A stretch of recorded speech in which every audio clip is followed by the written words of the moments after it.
Hello everybody, this is lecture 3 in the series of lectures on the philosophy of Søren Kierkegaard, which accompanies the seminar that I am offering this spring at Ramakrishna Mission Vivekananda University in Kolkata.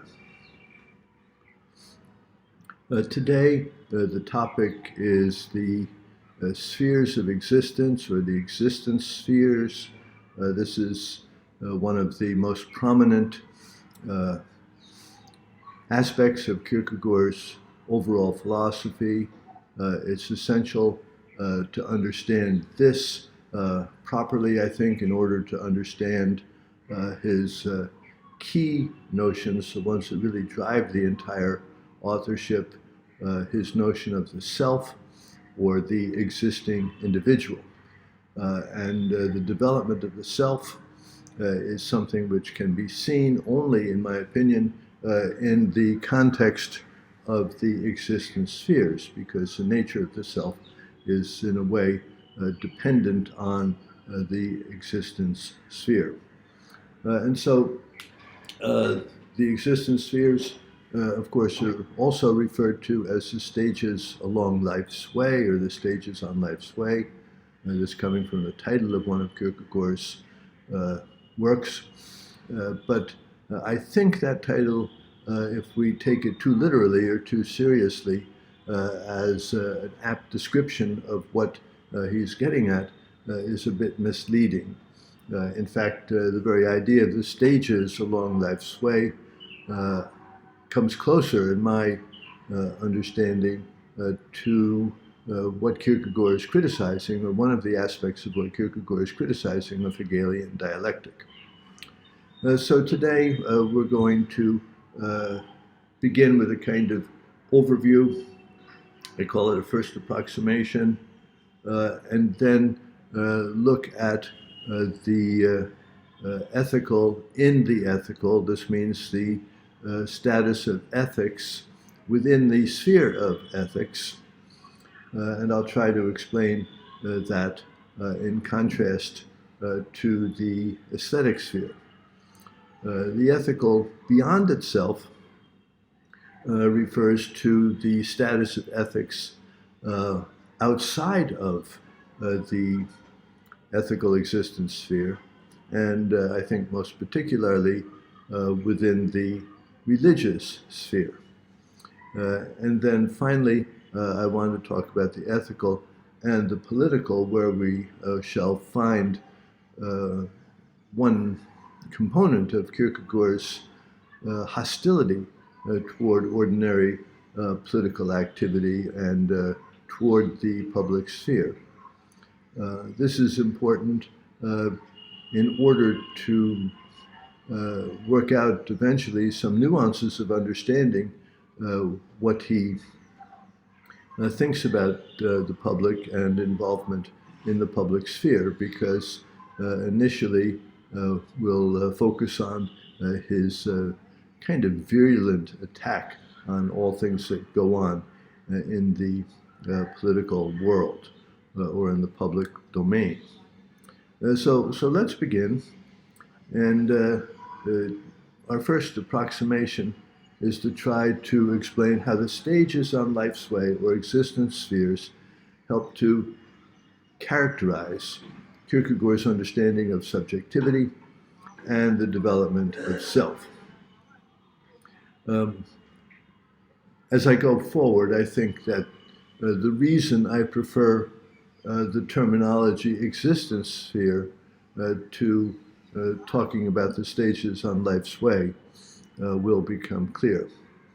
The reason we want to, in particular, want to examine his idea of the existence spheres is because it is there that subjectivity is visible. It's within the context of an existence sphere that we can talk about subjectivity, or the inwardness of the self, and it's across the existence spheres that we can see Kierkegaard's teaching about how the self develops. And so we're going to need to talk a bit about what Kierkegaard means by the self, and that will, I think, situate it quite clearly within the three existence spheres and show the correlations that happen and why they happen according to him. So in order to talk about the self in Kierkegaard, we have actually definition that he gives of the self, and this comes in his work Fear and Trembling. And let me just quote this definition that is quite abstract, and in its abstractness is possibly misleading. I think that the Kierkegaardian notion of self has sometimes been used as a reference point for some of the notions that are advanced in existentialist philosophy, and also in correlation with some certain schools in Eastern philosophy. For example, the claim made in various contexts, both East and West, that the self is no thing, the self is nothing. The idea that there is not a substantial entity which sort of occupies the body. That notion is often said to find its antecedents in Kierkegaard, if not actually be Kierkegaard's notion itself. What I want to suggest is that Kierkegaard's idea of the self is something which is very specifically contextualized within the theory of the existence spheres, in that unless we have a fairly substantial or clear understanding of the existence spheres, we don't really know what he's talking about in terms of the self.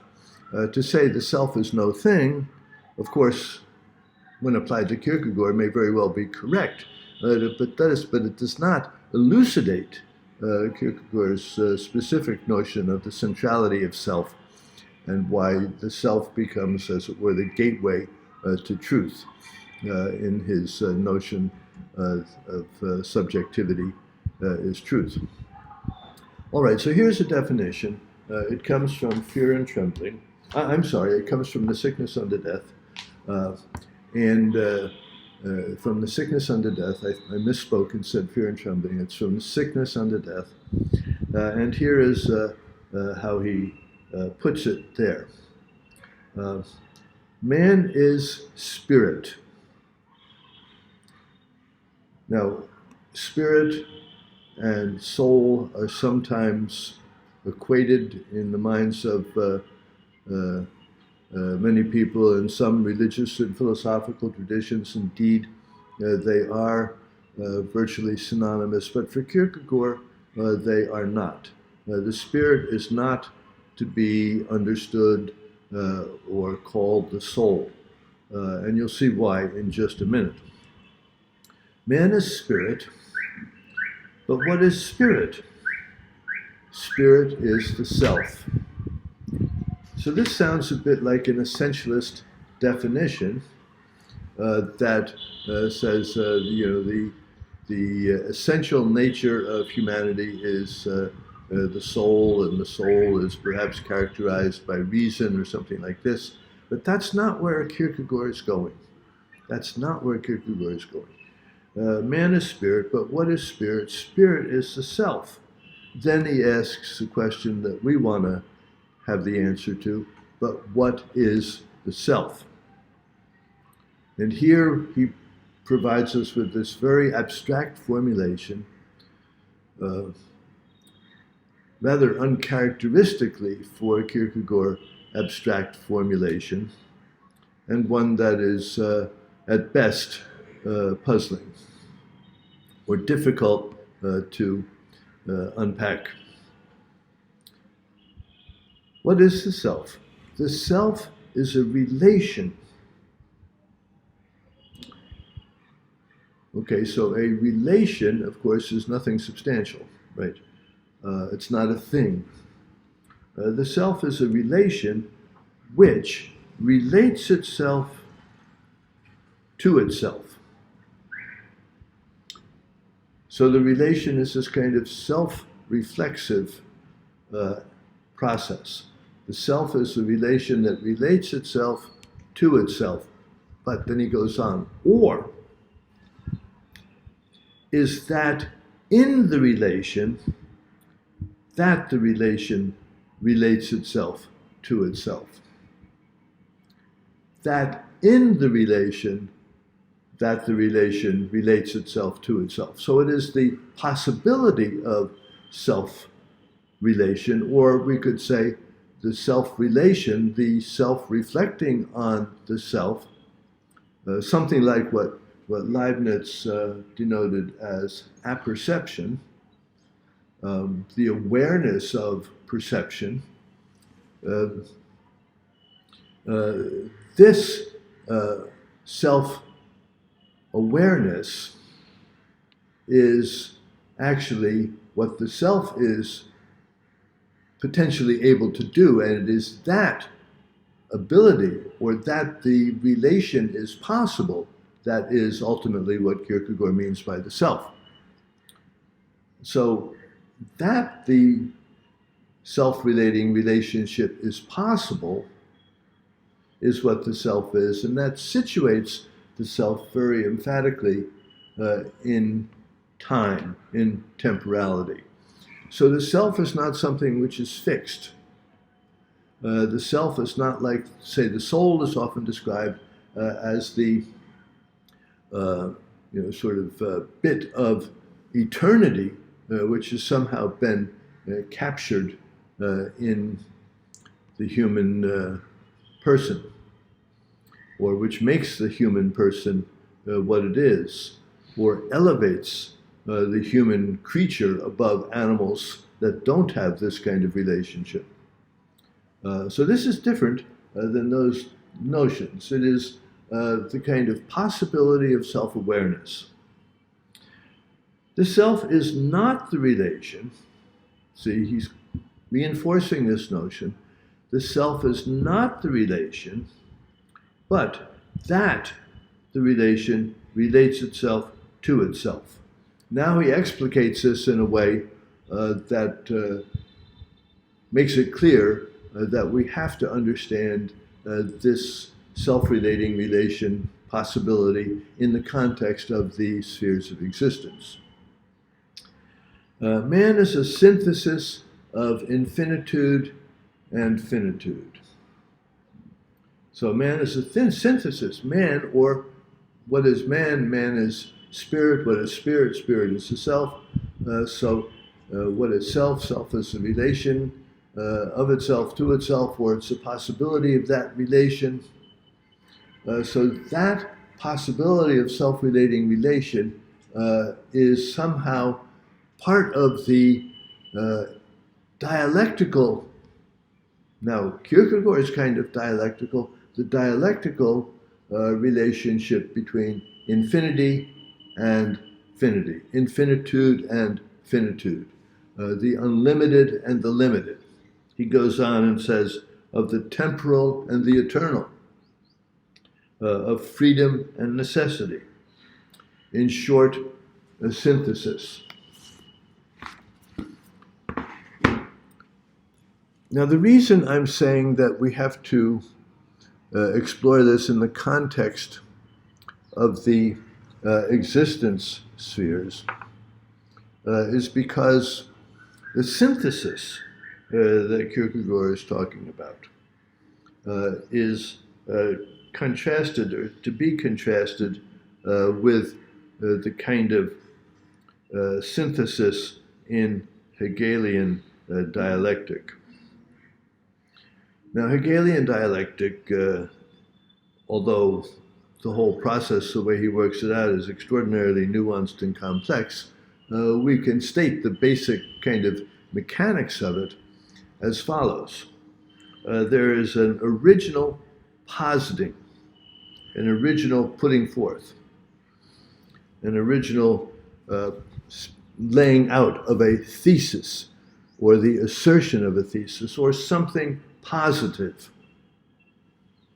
Then there is its dialectical opposite, call it an oppositing, the opposite. So a positing and asserting, a putting out, a positive expression,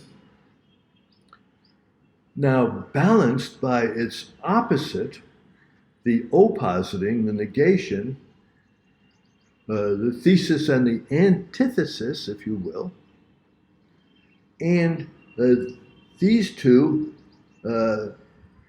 like plus and minus in mathematics, cancel each other out. But you're not left with nothing. What you're left with is the synthesis, the Aufgeheben, the elevation to the next level in the dialectical process. So that works according to Hegel, according to the logic that Hegel articulates, by logical necessity, or by necessity. The dialectic has to work out. Later on, Marx adapts Hegelian dialectic and puts it in the context of the material world, so that Marx's account of history and evolution and so on is again a process which works itself out dialectically. You need the positing in order to stimulate the next, but once that positing is there, and once then the oppositing is in place, the dialectic is inevitable.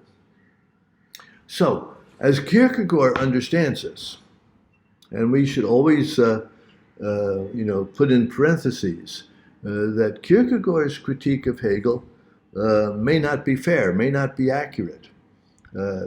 Hegel scholars find many shortcomings in the Kierkegaardian critique of Hegel. But I'm trying to talk about Kierkegaard's attitude toward Hegel without commenting on whether it's entirely correct or not. So, according to Kierkegaard, the problem with the Hegelian dialectic is that freedom of choice, freedom of opportunity, freedom of possibility is left out. I think this is what Kierkegaard means when he characterizes the Hegelian system. And, this is how he refers to Hegel's work.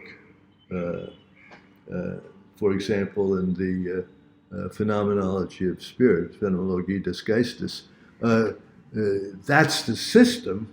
And he says the system, Kierkegaard says the system is magnificent. He compares it, you see, to the work of a brilliant architect who's built an extraordinary mansion.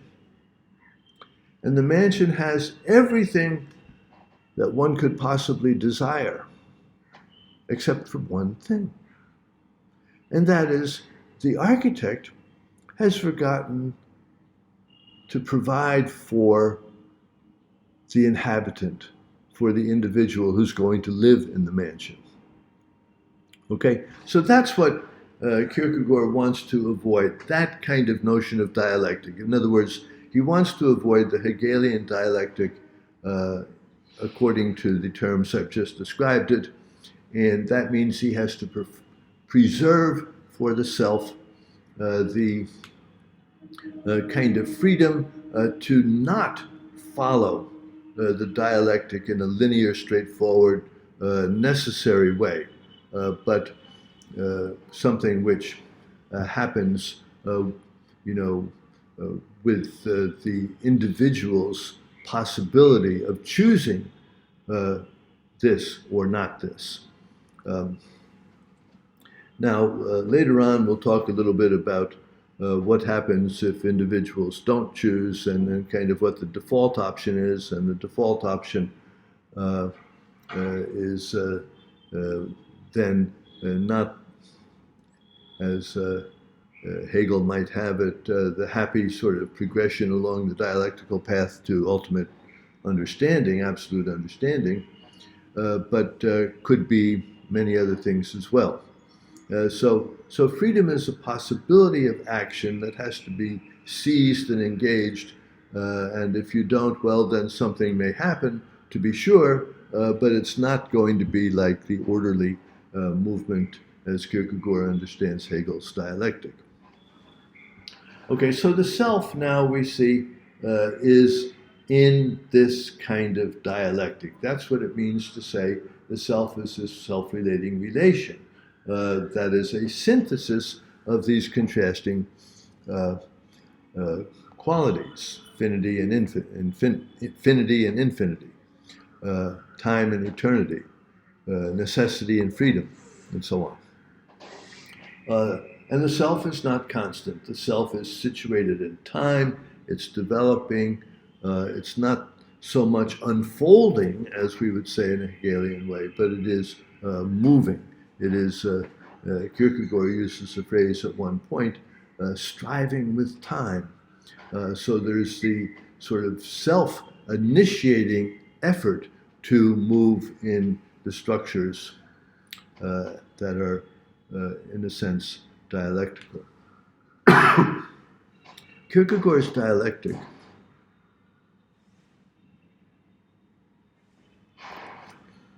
develops, of course, as well as anything else in his writing.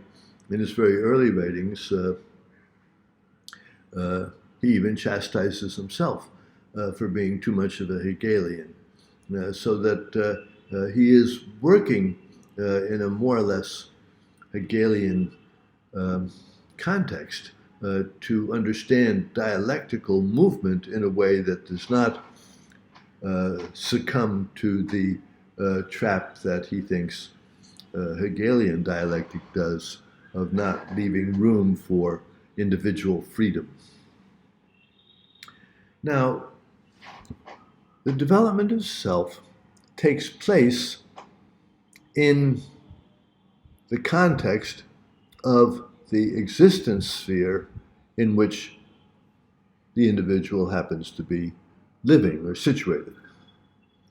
And as is well known, Kierkegaard says there are three existence spheres, and he calls them the aesthetic, or the sphere of immediacy, the ethical, and ultimately the religious.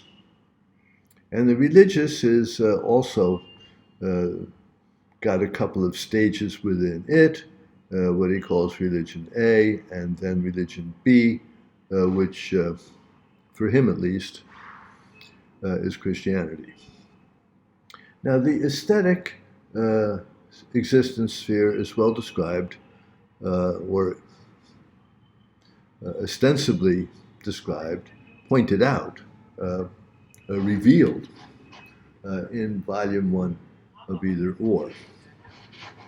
And in Volume 1 of Either Or, which was, according to the title page, published by Søren Kierkegaard, edited by Victor Eremita. And Victor Eremita is really just an editor who has compiled the writings of others, most notably someone called A, where Victor Eremita, calls him A, because Eremita says, well, these are the papers, or I found a set of papers that looks like a diary, a journal, reflections of somebody in a desk drawer.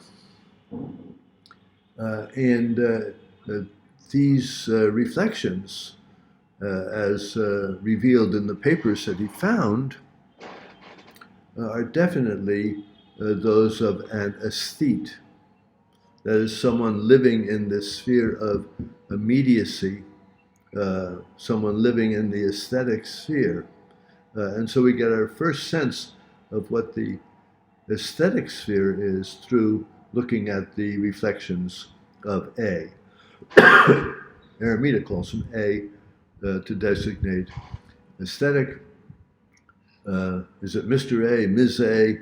Is A old, young? These are things you try to figure out by looking at the particular reflections themselves. But A could be anybody in the existence sphere. And we see that A is, in a way, moved by all things sensuous and romantic, temptations, his appetites, his desires, his immediate pleasure, his happiness on the level of being sort of joyful in the moment. All of these kinds of things are what characterizes his life. And things seem to be fine for A until the joy or the satisfaction of these kinds of immediate gratifying episodes begins to wear thin. It's no longer so amusing, no longer so interesting, no longer so delightful. And so what happens is that A begins to get bored. And boredom is kind of, the limit or the, squelching of the pleasure of the aesthetic life. You begin to get bored, and you're bored, and that's mostly what you want to avoid. I mean, your whole life, in a sense, is to avoid the state of boredom. In the state of boredom, it could be that you are aware of the shallowness or limitations of your life. In other words, this relating of the self to itself, it may be that there's a kind of revelation that's happening, and a growing awareness setting out before you, my life is shallow and not very important, or not very really interesting. In other words, it's just been this kind of reactive, easy amusement, and not a life that I am myself in control of, right? And so this kind of self-knowledge may appear in boredom. So boredom may be the stage, the launching stage beyond the aesthetic. But it may not be as well. It may be that you just sort of double down and more emphatically try to pursue the premises of the aesthetic life with greater vigor and hope that you're going to find more satisfaction. I think about somebody who has a problem, a certain, some kind of addiction, like alcohol addiction. And at some point, maybe after drinking too much, you wake up the next morning beset with a kind of remorse and say, I've got to stop this. This is not, what I want. This is not the good life. But then, you get over the hangover, and you begin to feel better. And somebody says, let's go and go to the club, and let's enjoy some wine and some music, and maybe we'll meet some attractive girls or whatever, that kind of thing. And then you see you're right back in it, but you're pursuing this kind of aesthetic life mindlessly, to be sure, but maybe with even more vigor, more, sort of giving yourself to it, or letting yourself be taken over by it more intensely. So boredom kind of marks the end of the aesthetic stage, but it does not guarantee moving beyond it.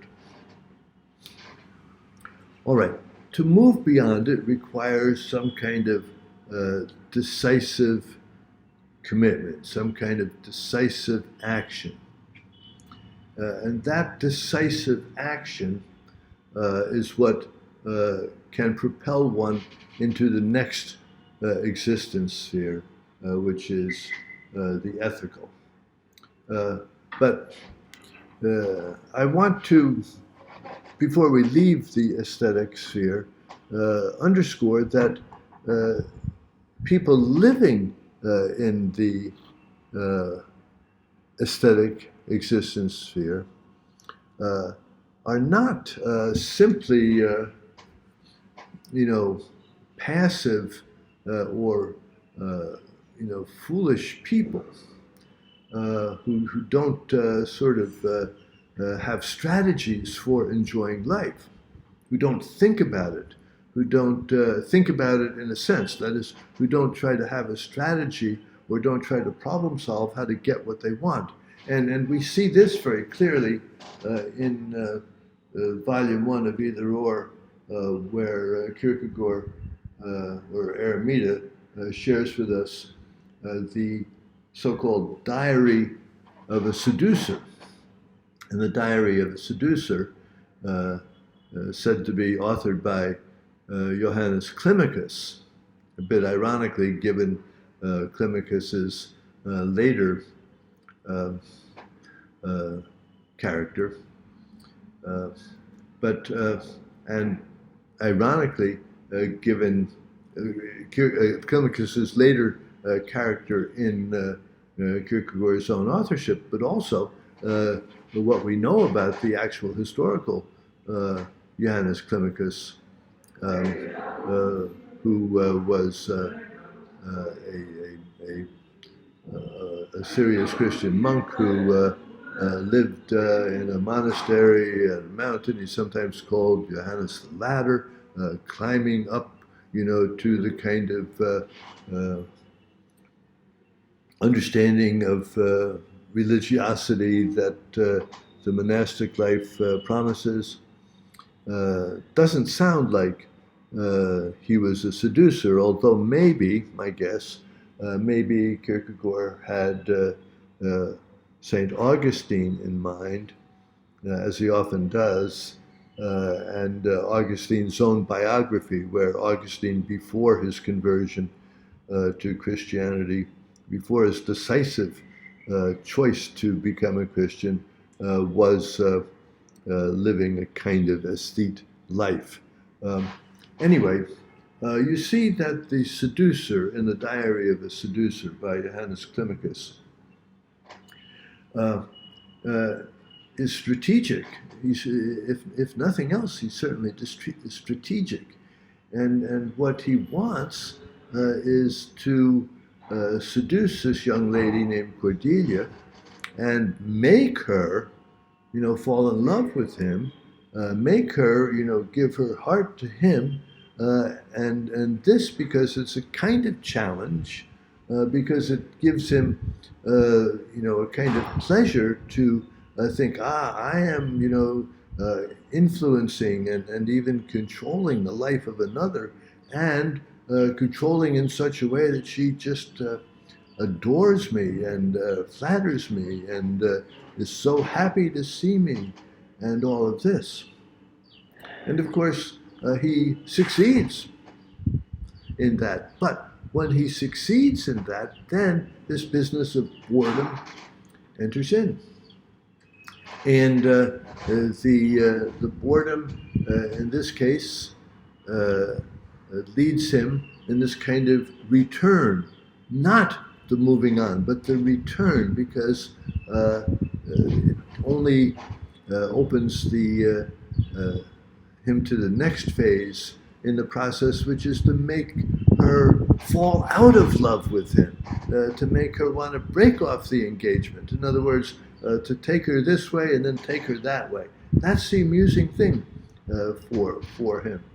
And so the transition between trying to seduce her and trying to get her to not want to marry him is instigated by boredom.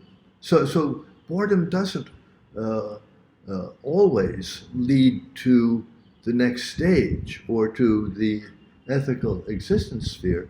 Rather, it could lead to a return to the same kind of thing, but in a different way.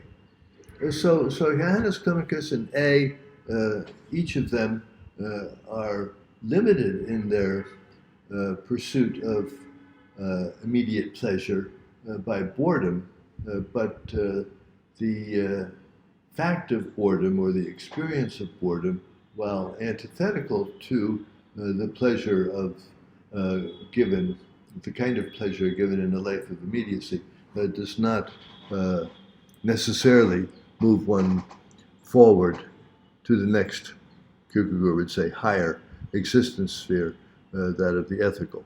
So here you see that human freedom, or the individual's choice, is key, and that the kind of automaticity, as Kierkegaard sees it, of Hegelian dialectic does not obtain.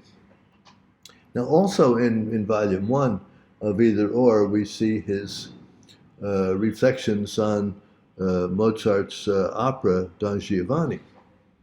And Giovanni, of course, is Don Juan, and Don Juan is maybe, if nothing else, the exemplar of the aesthetic person, the aesthetic man, the seducer, constantly sort of pursuing another variety of the same kind of pleasure over and over again. But Mozart takes this movement and shows, Kierkegaard says, how exquisite it can be, because the music is beautiful and compelling and draws us into the story in ways that we might not otherwise be. And the opera, of course, is a high form of art that combines not only narrative and not only music, but also, the visual appearances of the stage setting, something like, say, painting, drama, and it's a community experience. You're watching the opera in the company with others who are, in a sense, reinforcing the validity of the experience. The pleasure I'm having, and the others in the opera house are having the same pleasure. And so, Kierkegaard becomes somewhat skeptical, in this case, about music, because he thinks it may sort of prohibit or inhibit our ability to sort of step out of this domain of immediate satisfaction and pleasure into the higher existence spheres. Here I think Kierkegaard's thinking can be compared to Plato in the Republic, and Plato's notion of music education and the education of the guardians. Because there we learn that Plato find some music or some modes, that is to say, some kind of harmonies and melodies and rhythms and so on, to really sort of enliven the spirit and promote virtues like courage, and other kinds of music to do the opposite. So Plato suggests that at least for a young, in Plato's vocabulary, soul, music can have an effect which sort of traps it against the progression to the higher form of understanding, which music education in the Republic is supposed to help achieve, and the path to becoming part of the guardian class. Kierkegaard seems to have that same kind of psychological regard for the power of music. But Kierkegaard is perhaps even more skeptical about the salutary benefits of music than Plato. So Kierkegaard is very, very skeptical about the inclusion of music in religious services, for example. Of course, most religions, as far as I know, exploit the power of music and assimilate it into the worship experience, and believe that it helps heighten one's spiritual receptivity. Kierkegaard doesn't think that way. He's skeptical of that. All right, so here we see how in the aesthetic sphere the self is understanding itself on a kind of superficial and shallow level. The sphere is the sphere of immediacy, but that this sphere has obvious attractions and comforts, and the limiting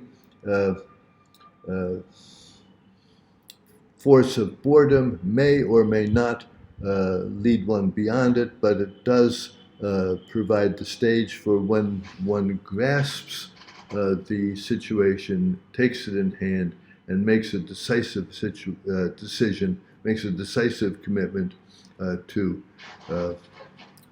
go beyond. So this leads us to the ethical sphere. And I want to just bring out several aspects of things in the ethical sphere that are a bit puzzling, because what we see in the words of Judge Wilhelm, speaking in Either Or Volume 2, is something that to a great extent resembles Kantian ethics or deontological ethics, that is, ethics of duty. Commitment is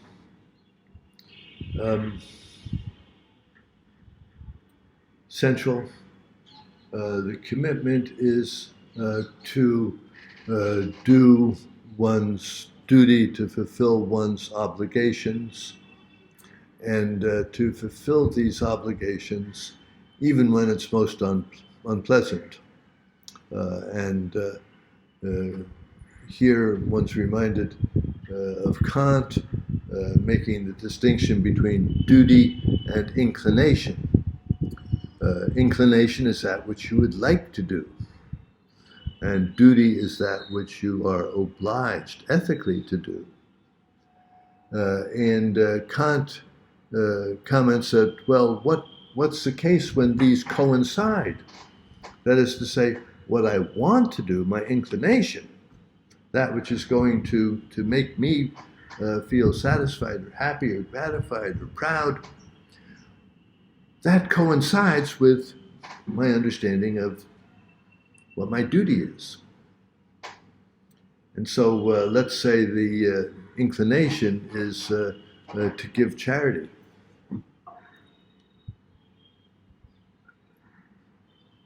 Surely that's a good thing. It's going to benefit others, and it also gratifies me. I'm so happy to be able to step in and offer some assistance in the face of hardship or tragedy. Is it my duty to do that? Kant asks, and admonishes us in the case where our inclinations and our sense of what our duty is overlap, to be very skeptical of that, and to rigorously, through reason, examine whether or not it is our duty. And the mechanisms of the categorical imperative, as Kant puts it out, are supposed to do that. So Kierkegaard shows us Judge Wilhelm in some light like that, I think. You might say he's a bit of a drudge. He doesn't have sort of the joie de vivre. He doesn't have, the kind of excitement and sort of delight that one might have, or one might hope to have, or one might think is one of the main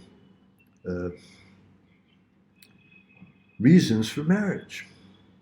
No, he thinks in terms of commitment, fidelity, perseverance, the responsibility, the care, these kinds of things. Now Kierkegaard wants to do two things in his exposition of what the ethical sphere is like, beyond the showing of the ethical life as ethical and why it's ethical. First, he wants to show that the ethical life isn't the highest stage of existence, and that there is a going beyond the ethical. And in order to do this, to show that the ethical is not the ultimate highest form of life, Kierkegaard brings up three interesting notions. The first is the notion of corrective. A corrective, of course, means that there's been an idea, there's been an activity, there's something, it hasn't worked out, or it's wrong in some sense, right? And so we correct it. Sometimes a correction is a little bit of a adjustment, like in navigation. We're trying to get to here, and we've set our bearings on the ship, and then as our position changes, or as other forces intervene, such as wind blowing us a little bit off course, we need to adjust our settings in order to get back onto the correct path. So corrective is a kind of adjustment. It's not, changing it completely, it's getting it back.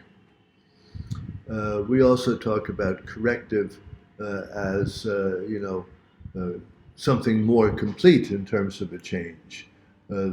Your approach here is incorrect. You have to do it entirely differently. I'm trying to, become a cricket star. I want to play cricket as a champion, but the way I'm holding the paddle is completely wrong. I need to do something entirely different, or my stance is completely wrong. I need to completely change the way I'm doing it. Another kind of sense of corrective. But in both senses, whether it's just an adjustment or if it's a kind of throwing out and doing something in an entirely different way, the goal remains the same. So the corrective isn't saying, let's go in a different way. The corrective says, how do we go in the way that we're going? Now, Kierkegaard says that what he is trying to offer is the necessary corrective. But the necessary corrective is the corrective necessitated by the particular circumstances or situation in which it is to be applied. The necessary corrective isn't always the necessary corrective. It depends on context, place, events, circumstances, activities, and the like. Let's see what Kierkegaard says about the corrective.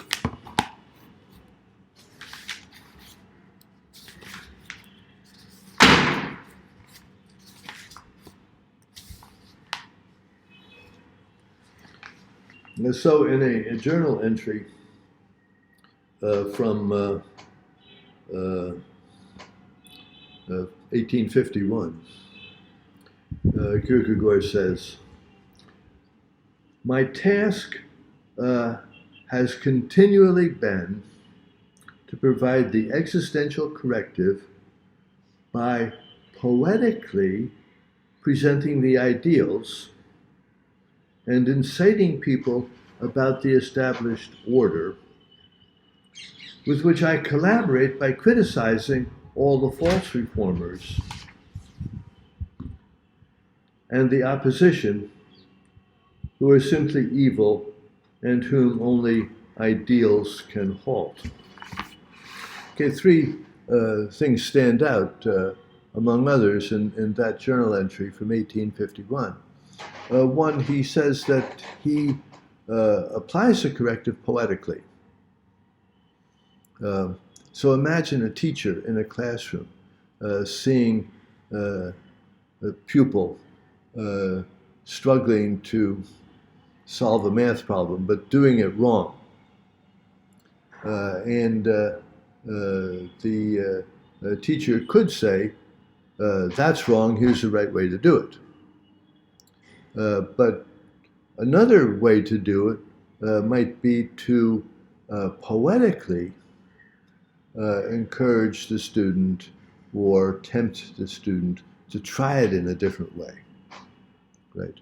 And so this kind of indirect approach, this kind of poetic, trying to shift the way people think through the power of poetic language is what Kierkegaard says he does. And his authorship, therefore, has got to be understood in this poetic way.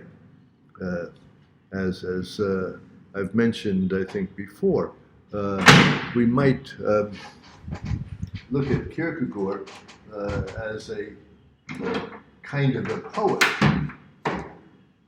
As a kind of a poet, not because he's writing verse, but because he appreciates the language of the power of poetic language. And here, the power is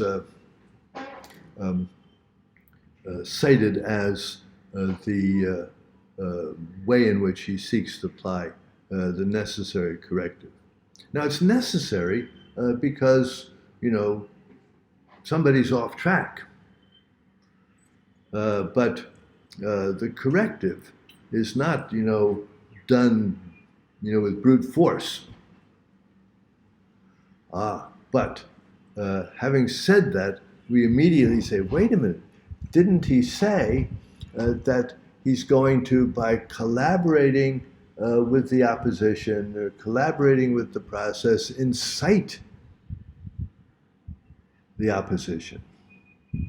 And so he sees the power of poetry to raise passions, maybe, to promote anger, or to unleash some kind of passion.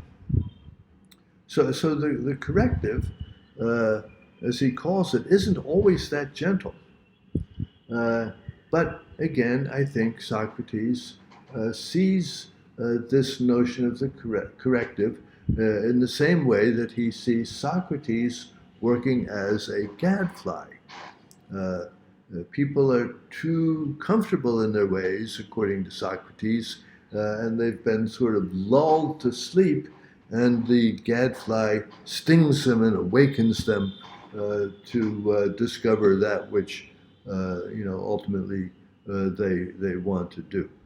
So this kind of polemic incitement through the means of poetry is how Kierkegaard sees what he is doing. And that's the intent and purpose of the authorship. But he also, in this same passage, says that those in need of correction or those resisting correction are simply evil. And here is one of the troubling, at least to me, tendencies in Kierkegaard to dismiss certain oppositional ideas as evil. And we're going to have to come back to Kierkegaard's dealing with the problem of evil on another occasion. But I note it now that he is citing the presence of evil as a reason for the necessity of the corrective. You've got to somehow stop or overcome or annihilate this evil. But you don't simply oppose good and evil. Kierkegaard is not. It's not like Star Wars. It's not the forces of light and the forces of dark. This is not Gnosticism. Kierkegaard maybe sometimes gets a little bit dangerously close to a Gnostic point of view, but I don't think he ever really gets to that point of view. He's not a Gnostic. Okay, a couple of more things that he says about corrective that I want to draw to your attention.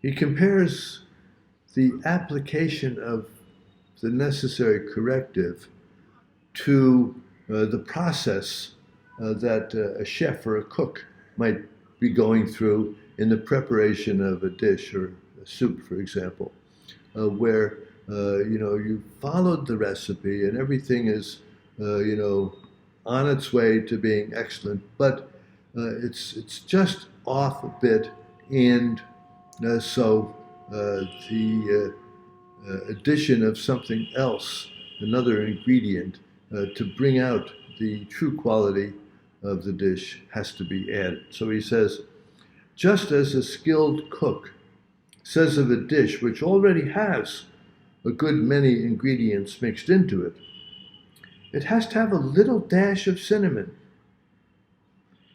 The rest of us probably could scarcely taste that this little dash of cinnamon was added. But the cook knows for sure why and how it tastefully blends in with the whole mixture. So, many of us don't understand that the corrective is necessary. Just as a pupil doing the math doesn't know that he's doing the problem in the wrong way or missing one little point, overlooking, a minus sign or something. But the teacher, the master, the chef knows that this one little addition or change is going to make all the difference. Right? So here Kierkegaard is introducing the idea of the teacher. And this is a theme that he develops quite a bit. It's a theme which is connected with his idea of authorship, because he says that he's an author without authority. He doesn't have his own point of view, but he sort of enables many points of view. And this becomes a kind of teaching. It's a kind of teaching, kind of like Socratic teachings. Socrates, who said, I only know that I know nothing. Later on, Kierkegaard is going to introduce the idea of the true teacher, who is, as he calls him, the God in time, who does have authority. Anyway, here we see that the role of a teacher is being invoked, and it sounds like this teacher, like the chef, knows what's needed, but there must be limits to that. There must be limits to how far the teacher can go. I mean, either the teacher is a master who knows what needs to be done, or the teacher is Socrates, who doesn't know but only knows that something needs to be done. Kierkegaard seems to be trying to situate himself a little.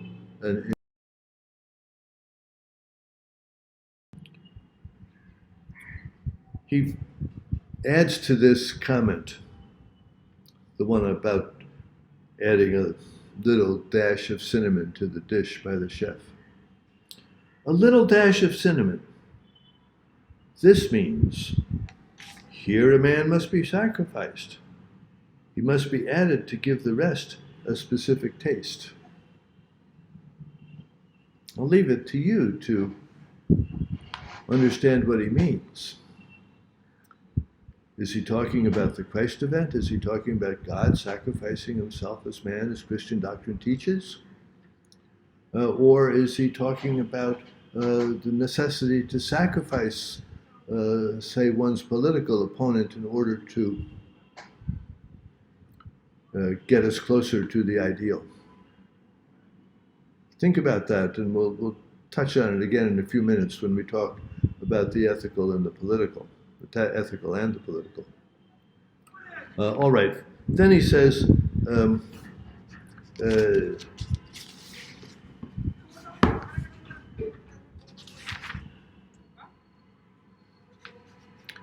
that the next generation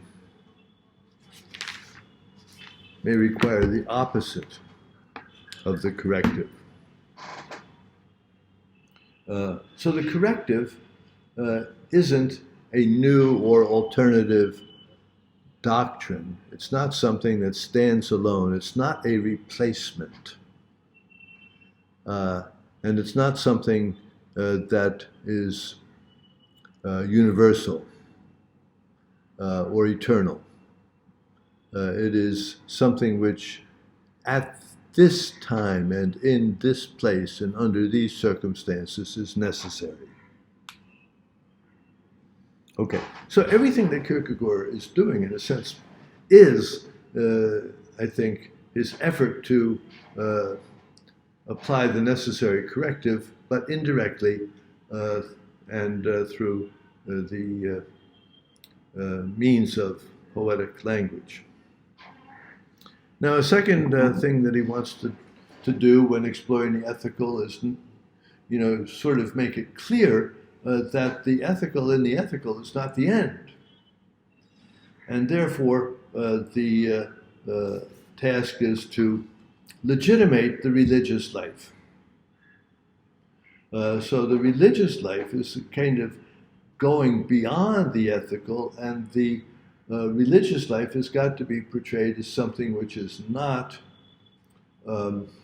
sort of anti-ethical. It's not something which does not have near its heart, near its center, ethics. So Kierkegaard wants to show that the ethics or the ethical sphere is a kind of legitimation or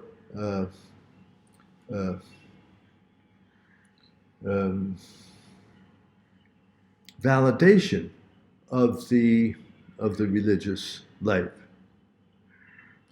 And so by showing how ethics, in a sense, tempers the self, maybe to an unnatural extent, kind of demanding a certain sort of austerity, which is not the full expression of life. He wants to make room for the legitimacy of the religious life. Now, please grasp this. In, say, the self-reflexive awareness of the austerity and the infinite demand or the unending demand of the ethical life, that could trip one back to an aesthetic life of immediacy. Likewise, it could project one forward into the religious life. So, again, the existence spheres, also called the stages along life's way, it does not mean that you go first through the aesthetic, then to the ethical, then to the religious, in that order. Bouncing back and forth is certainly possible. Relapse, you might call it, is certainly possible. Now, thirdly, life is a matter of choice. And these choices are not clear, rational deductions, but they are the expression of certain sorts of preferences. And what Kierkegaard wants to make clear is that all experience is a matter of valuation. You know, you and I are standing in the same place at the same time, looking at something happening before us. Yesterday I saw an amazingly colorful parade going on the street under my window. I don't know what it was, but it was very colorful and musical and seemed joyful, and I was attracted to it. I thought, this is delightful. I like it. Someone else looking at that same parade might say, this is sort of an unnecessary waste of time, or this is taking people away from work, or this is stopping traffic, or this is costing too much. Two different valuations of the same experience. And this is always the case. Life experience is always a valuing. Now, the valuing isn't because what we see has in and of itself an immutable value which presents itself to us. The valuing is a kind of exchange. It's a kind of process. I am looking at this in this way, at this time, from my perspective, and I see it to be delightful or wonderful or valuable, and so on. So that I bring the value to the phenomenon, to the experience. And this is what Kierkegaard calls valuation. We are assigning value. Life is this. Life is rooted in valuation. And that's inevitable. That's always. One can't step away from that. One, of course, can imagine that one stepped away from it and that one has a purely disinterested stance, and one sees things just as they are without any personal preference or feeling or attitude or perspective invoked, but that's false. So life is rooted in valuation.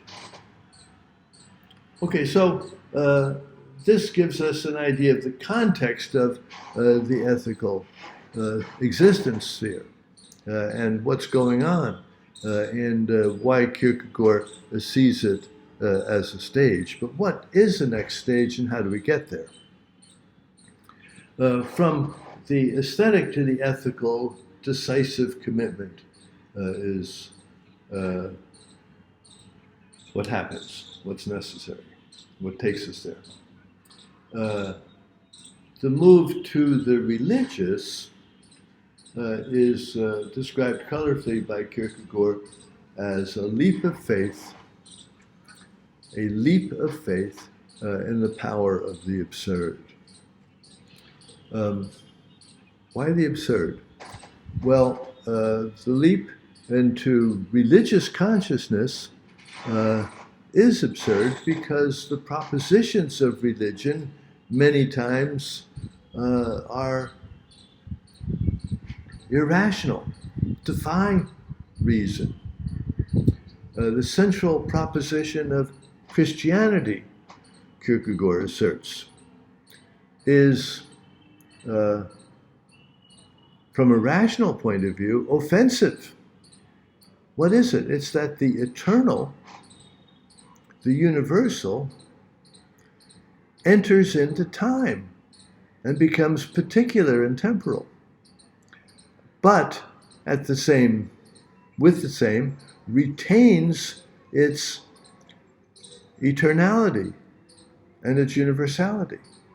So it is both eternal and temporal. It is both universal and particular. It is both all and one. This defies logic. This defies reason. Yet it is what religion proclaims. It is the central doctrine, teaching of Christianity. And so to move into that existence sphere is to embrace a kind of absurdity. And Kierkegaard describes this motion as a leap. And imagine yourself standing on the edge of a cliff or on the top of a building, and you're going to leap off. Where to? Into the future, but into nothing. Into something which is not clear where it is. And so that's the leap of faith. Faith that there's something.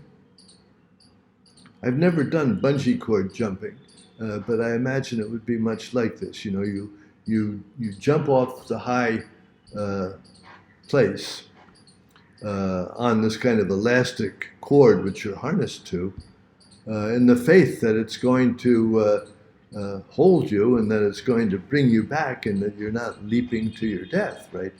But the feeling you have standing on the precipice is one of vertigo, dizziness. And the leap is emboldened by faith, but it's a leap of faith in the power of the absurd. And that gets us into the religious sphere.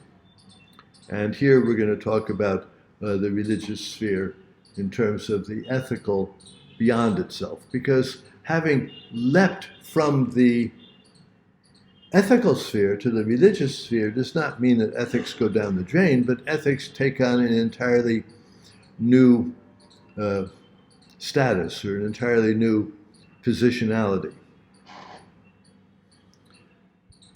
Okay, I'm going to try to explain this by reference to the account Kierkegaard gives of the story from the Hebrew Bible of Abraham's willingness to sacrifice his son Isaac. So this story is, one might say, a disturbing story no matter how you unpack it. And the story is that Abraham is convinced that God wants him to offer his beloved son, Isaac, as a sacrifice. That is to say, literally, to sacrifice Isaac on an altar the way one in those days would sacrifice a young lamb by burning it and on the altar in a ritual setting and the smoke going up to God. giving something which is valuable to you, which is necessary for your well-being, and which you like or appreciate or desire to have, but giving it up. And so you are sacrificing, and of course the Lamb is making the ultimate sacrifice and giving his own life. And this is in order to praise God. And so Abraham understands that God expects him to make this kind of sacrifice.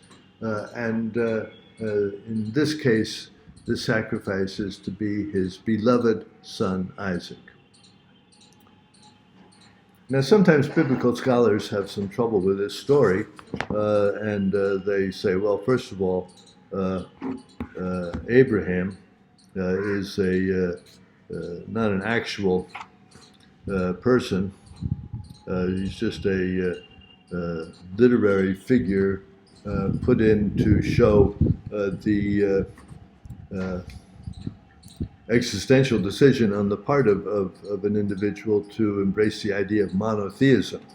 Abraham becomes a key figure in the Hebrew Bible and taken on by both Christianity and later Islam, because Abraham recognizes that there is one and only one God, and that the other gods worshipped are false gods, not genuine gods. And so Abraham, the father, so to speak, of monotheistic religion,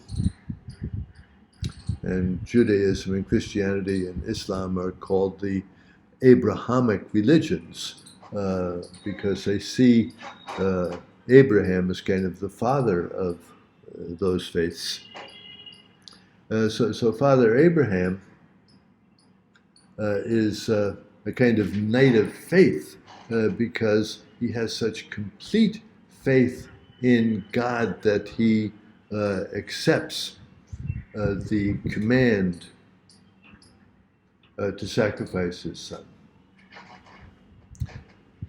Now, Kierkegaard says this is a complete abrogation of the ethics, of the ethical norm. Of course, one doesn't sacrifice or kill one's neighbor or other human being, or most of all, perhaps their beloved son. How can this be ethical? Now, again, biblical scholars sometimes weigh in and say, well, unfortunately, at the time, child sacrifice was not unheard of. So Abraham may have misunderstood and just been doing what was customary, thinking that he was following the ethical norm. Kierkegaard will have nothing of that. For Kierkegaard, Abraham was painfully aware that he was doing something not only that violated his deepest and most ardently held feelings, his most abundant inclinations, to use Kantian language, but also violating his duty to his son and another human being. So ethically, as Kierkegaard has it, Abraham is going to do that which is entirely wrong. Now, Abraham is troubled by this, of course. He does not discuss it with his wife, Sarah. He's going to kill her son, but he does not say, this is what God expects us to do. We have to do this. But he keeps it a secret from Sarah. And likewise, he keeps it secret from Isaac. He doesn't say to Isaac, God is calling you back. We have to make this sacrifice. It's going to be painful for me in the extreme, but it's what God commands, and therefore there's not a question. No, he can't say it to Isaac either. He says to Isaac, "This morning we're going to make a sacrifice, and will you help me?" And in the painting here that I've showing, you can see that Isaac is assisting in preparing for his own sacrifice. And so they walk up the mountain, they prepare the altar. Isaac at one point asks, "But Father, where is the sacrifice that we're going to make?" And Abraham's only answer is, "God will provide it." And then at the site of the altar, as he's preparing to bind Isaac to the altar, a ram is seen just to the side. A young ram is seen just to the side in the bushes, caught there. And Abraham says, "Aha, God has given me the ram to sacrifice. I do not have to sacrifice Isaac." In other words, as Kierkegaard explains it, Abraham kind of passed the test. He was willing to do it. He was ready to do it. He was about to do it when God said, "You don't have to. You've demonstrated your willingness to do it and your faith to do it, but you don't have to. Please accept this ram for the sacrifice." Okay, that's how Kierkegaard goes at it. There are many, many interpretations of this story, and Christians and Jews and Muslims have different interpretations and so on. But as Kierkegaard sees it, what is going on here is what he calls a teleological suspension of the ethical. A teleological suspension of the ethical. So teleology means that everything is to some end, some purpose, some good. Aristotle's conception is teleological. Every action is aims at some good. And so the overall teleological or purposeful structure of things mean that the purpose has got to be, in a sense, consistent with the whole idea of the good. For Kierkegaard, the teleology is part of the divine plan.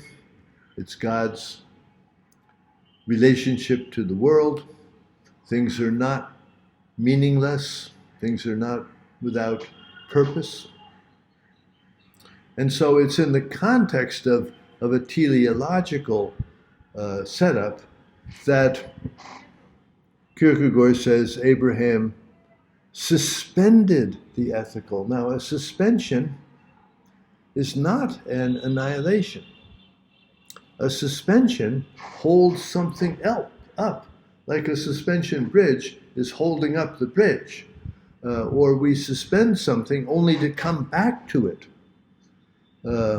I'm going to suspend the practice of doing X for the time being, but we will return to it.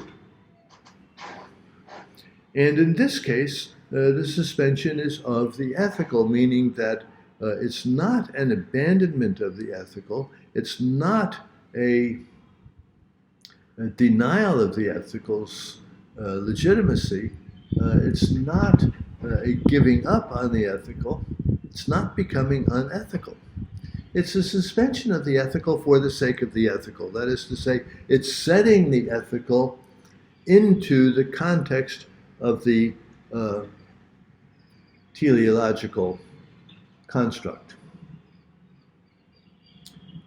So within the ethical existence sphere, ethics could never be suspended.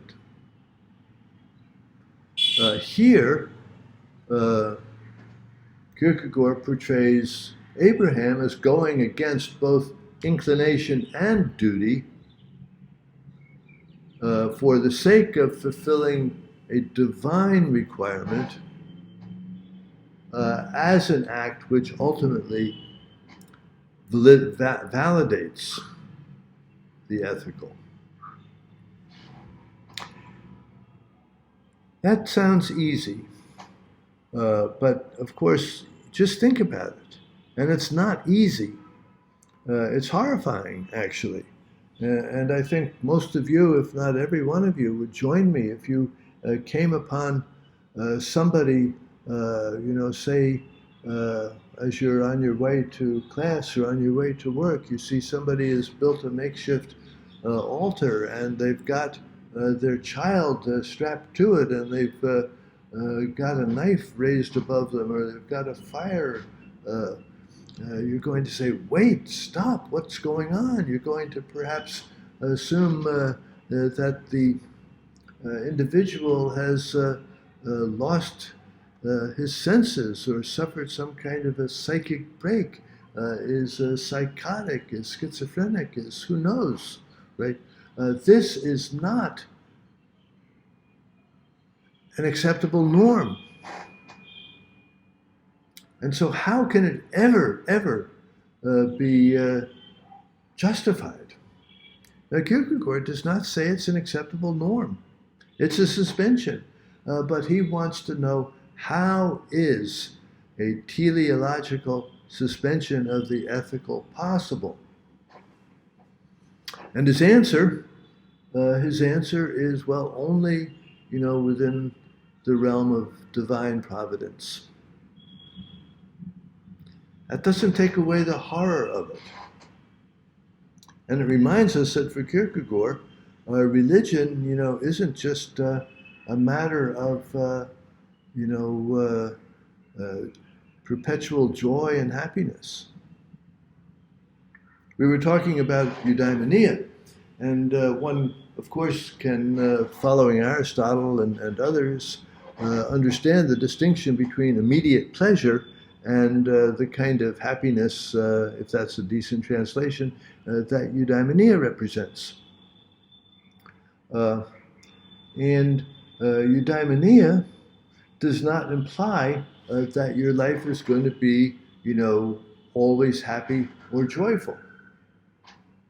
There's a Greek aphorism from ancient times that no one can properly be called eudaimon before they're dead. Well, that suggests that eudaimonia is kind of taking the whole into account and not measuring things moment by moment. You're not, feeling sort of the uplift of eudaimonia at every moment, but overall, in a full life, we can characterize it possibly as one of eudaimonia.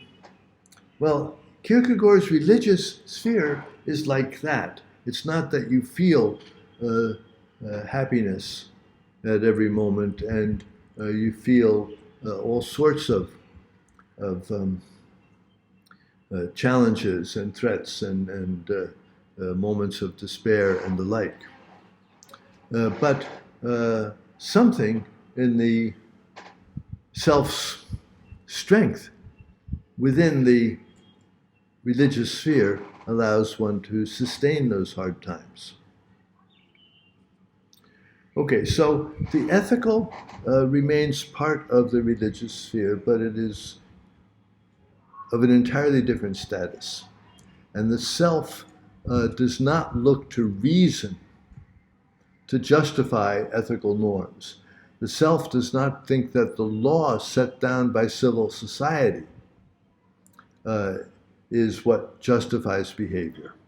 The individual, as Kierkegaard puts it, the existing individual, quoting the psalm, the existing individual stands before God in fear and trembling.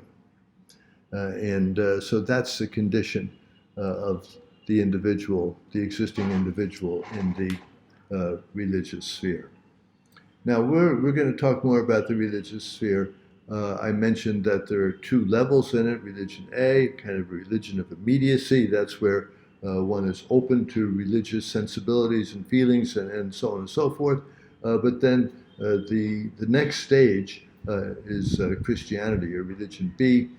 I think, could be wrong about this, but I think that although Kierkegaard specifically identifies religion B with Christianity, that religion B might well be other religions. We should reflect on that. Now let's think about the religious, or rather the ethical and the political.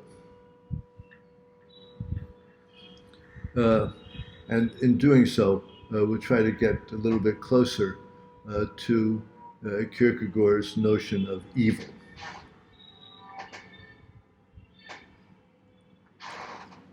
So the political domain, or the public domain, or the temporal life in society is one thing, and the life of the eternal life in the domain of religious consciousness is something else.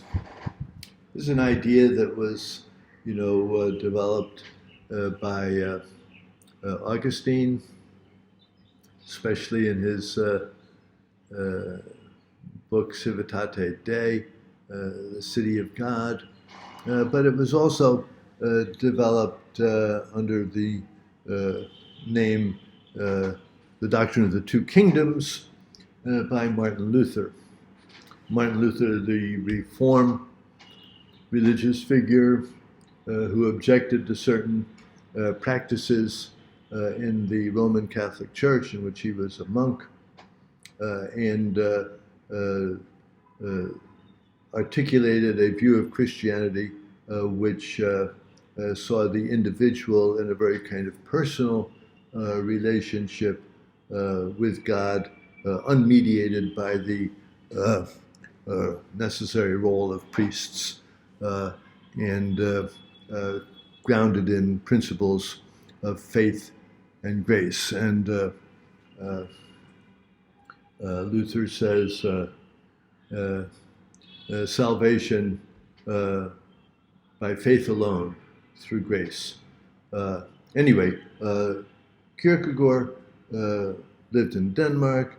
Denmark's state church was in the Lutheran tradition, and Kierkegaard was very familiar with the teachings of Luther, and in some sense was trying to reduplicate them in a way suitable to the context in which he was living. One might say that, therefore, for Kierkegaard, the political realm and the, say, religious realm were separate and not easily mixed. And maybe that is going to explain aspects of his political view. But I don't think it is that simple, nor do I mean to imply it's that simple for Luther. But the presence of the existing individual in the public realm is something that, of course, is unavoidable, and of course Kierkegaard acknowledges, and more than that, I think Kierkegaard allows that there's a possibility of a significant positive participation in the public realm. But it doesn't seem that way sometimes, and Kierkegaard's language, his polemic language, seems to go beyond this very comfortable notion of the necessary corrective as adding a little bit of cinnamon to the soup, or to whatever dish it was. Now, there's a suspicion grounded in religious thinking of the public domain, especially when the public domain were to take over the dimensions of existence which Kierkegaard thinks are properly and truly part of religious consciousness. And this is where Kierkegaard finds another objection to Hegel.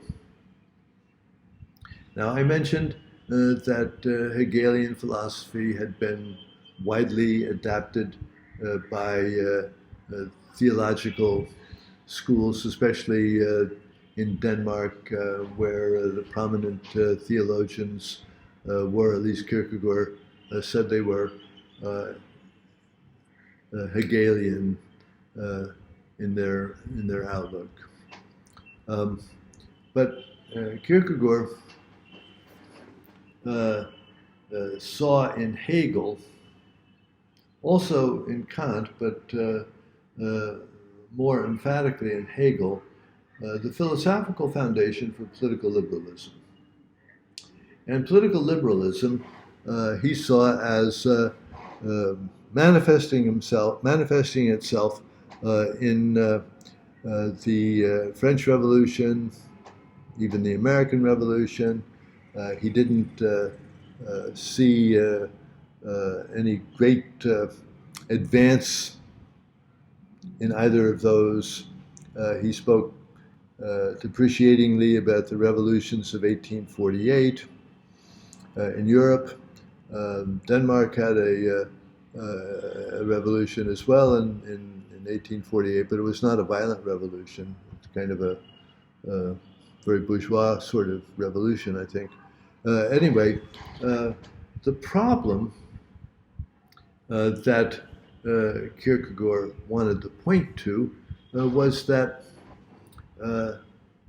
with the rise of political liberalism and with the rise of democracy, we saw what he called a leveling process. Now I want to read his words on this, which, give me a minute to find it. The wind blew my bookmark away.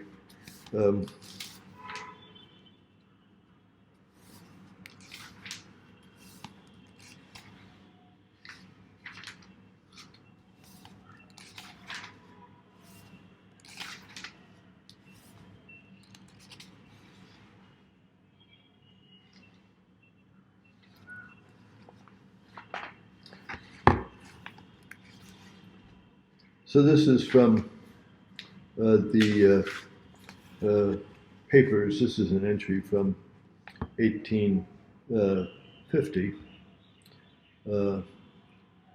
He says, Kierkegaard says, "How often have I shown that fundamentally Hegel makes men into heathens, into a race of animals gifted with reason. For in the animal world, the individual is always less important than the race." I don't like the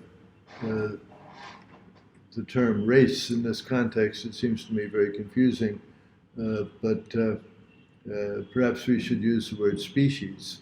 And here we can see the comparison more clearly to the analogy that he's making with animals, a kind of evolutionary view of the evolutionary notion, kind of biological view of the evolutionary notion of the survival of the species and not the individual. And so evolution, is interested in preserving the species, but not the individual. And so what Kierkegaard is arguing here is that one effective Hegelian philosophy is that reason is sort of added to otherwise animals, and this becomes, the definition of man or of a human being and of an individual is simply an animal with reason. Hegel, of course, wasn't the first to try anything like this, but he's alluding to other aspects of Hegelian thought as well. And this sort of makes people into heathens because reason, or human reason, limited human reason, becomes the ultimate authority and the basis for making choices and decisions. And this, Kierkegaard simply thinks, is grossly mistaken. He says, in contrast to this rational mind inserted into the body of an animal position, he says, it is a peculiarity of the human race that just because the individual is created in the image of God, the individual is above the species. This can be wrongly understood and terribly misused, conceded. But that is Christianity, and that is where the battle is fought. So that the individual is above the group.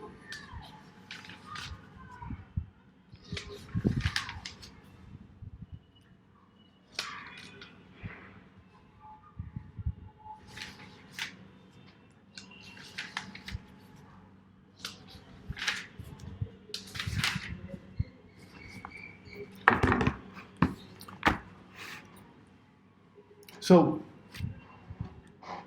this leveling process, this is what Kierkegaard calls it, a leveling process, means that because reason is supposed to decide the truth, then it can become a matter of debate.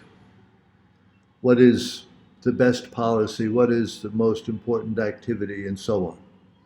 This, Kierkegaard thinks, levels the various kinds of understanding between extraordinary individuals, extraordinarily perceptive, bright, talented experts, and others who lack those qualities or virtues. And this, Kierkegaard again is reflecting Plato's skepticism about democracy. Of course, in the Republic, the most just city and the most just political community is far from being a democracy. And the problem with democracy is that you have sort of a consensus ruling, but a consensus may emerge because of various modes of political trading. I'll support your proposition to do this if you support my proposition to do that, and these two may be, not consistent with each other, and you have no conviction about anything. You're just doing politics. So this is what Kierkegaard sees as the legacy of Hegel and political liberalism, and it is most marked by the loss of authority. And true authority, of course, Kierkegaard insists, derives from God. And therefore, to say that human reason is the source of authority, Kierkegaard compares to heathenism. Now, all of this sort of is conveyed through public opinion. And public opinion here is understood by Kierkegaard as just a lot of noise from a lot of different voices which aren't thinking necessarily carefully, and it's the expression of what he otherwise calls the multitude or the crowd. Imagine a crowd riled up about something and shouting out different things, certainly far from reflective, thoughtful deliberation. So the irony that Kierkegaard perceives here is that Hegel and then the inherited Hegel, and then the political liberalism, which follows from Hegel, sort of valorizes reason, human reason above all, but when it finds its place in public discourse, it is no longer sort of pristine reason, but becomes the vulgarization of reason through the kind of momentary and unreflective responses to events that are characteristic of a unruly crowd, a multitude. The principle, he calls it, is the principle of the multitude or the numerical, which he contrasts to the insight possible to the existing individual. So the individual and the public are pitted against each other here. And the vehicle of public opinion is the press. And so quoting from Kierkegaard, again, he says, "The modern press is both servant and master, both created and creator. It gives tongue to the impersonal impulses generated by the multitude." Well, because, see, journalism is reporting what's said, and in that sense reinforces it or gives it some status. It gives tongue to the impersonal impulses generated by the multitude, and so intensifies their power and extends their scope. Press and public are thus a mutual fit, and the essential faults of the one are also the essential faults of the other. And he continues, public life has become permeated with consciousness, permeated with consciouslessness. Public life has become permeated with consciouslessness from beginning to end. There exists a huge monster. Whether bloodthirsty or not, I shall not attempt to decide. Though the history of the past few years shows how readily the thirst for blood can be aroused. In any case, a hungry monster, and the monster is the public. So the monster is going to devour what? What is good, what is reflective, what is sort of liberating, freeing. It's going to become a kind of dictatorship of impulse and potentially mean-spiritedness and so on. With desperate passion, it, the monster, the public, hungers for something to talk about. And the journalists are its obedient servants. They see to it that the public is provided with something to talk about. In ancient times, men were thrown before wild beasts. In modern times, it is the public that devours men after they have been prepared by the journalists in the form which the public finds most palatable, namely in the form of idle gossip. Every public man is such a victim. Every public man, you see, somebody who has become identified with the public or lives through the public. If he is an egoist, that is somebody who puts himself first and above all, like, for example, the seducer in the diary. If he happens to be an egoist and has made up his mind to endure this exploitation because he knows that it is unavoidable if he is to attain worldly success, he will suffer less. But he will not, in that case, be a martyr. He will not suffer sympathetically. and he will be more nearly understood by his contemporaries. But he will be devoured by the public just the same, and the dish will be prepared by the journalists as idle gossip. All right, I find this broadside attack on journalism that Kierkegaard gives another one of the disturbing notions that he purveys. I think that, a free press can be certainly more than idle gossip.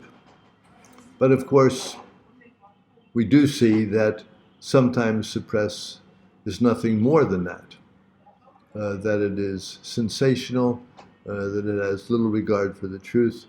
It simply sees if something happens that is going to entice certain feelings, then the press maybe will exploit that and advance ideas which are destructive to the well-being of individuals and humanity. And so in this sense, I think that we can resonate with what Kierkegaard is saying about journalism. But like so many things that he says, he puts it out in a way that seems a bit extreme, but he sees this as the necessary corrective. He's not saying that journalism forever is a hungry monster that's going to devour individuals. But he's saying that's the situation we see today. Nevertheless, Kierkegaard does seem to sustain the idea that the evil world and the public coincide, and how it is that a public awareness and how it is that people can participate in true community is a question still before us. Okay, so let's quickly summarize some of the high points that I tried to touch on today. The spheres or stages of existence indicate the possibilities of individual existence. It's the arena where the existing individual makes choices and acts out predilections and becomes more fully the self. It is where the development of the self takes place. But the fact that we're talking about the possibilities of individual existence mean that it's not a lockstep linear progression. You don't automatically go from aesthetic to ethical to religious. Later on, I'll talk about sort of the transitional stages of irony and humor, but for now we don't need to. But it's not a necessary dialectical progression, which is what he sees Hegel proposes. So that the introduction of human freedom and the fact that the progression can be forward and back and different durations and uneven and take different kinds of characteristic qualities and so on. All of that is how Kierkegaard explains the development of the self. Secondly, it's obvious, I think, from some of the things that we've cited and just the general scheme of things as Kierkegaard works them out, that he sees his role as reacting to a crisis. And his reaction to the crisis, or to the many crises, is what he calls the necessary corrective. He sees what he's doing as through the agency of poetic language applying the necessary corrective. Then we talked about the teleological suspension of the ethical. This is to say, by Kierkegaard, that ethics alone is not the end, that ethics have to be taken in the context of the full awareness of the meaning of life, and therefore, in extreme cases, even the apparent violation of ethical standards, the abrogation of ethical norms, what he sees as a suspension of the ethical, may be proper and preferred. But it is not to overcome or eliminate or annihilate or destroy or anything the ethics. The ethical in the religious sphere survives, but it is not the end standard. And then the problematic, which we're just beginning to touch upon, Kierkegaard's idea of the evil world. How do we live in the world if it is an evil world? Are we perpetually at war with it?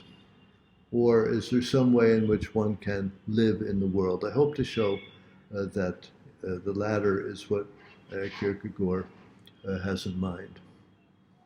So that's it for today, and we will, of course, discuss all of this in our seminar class, and we will pursue the implications of some of these ideas in our next lecture. So, goodbye for now.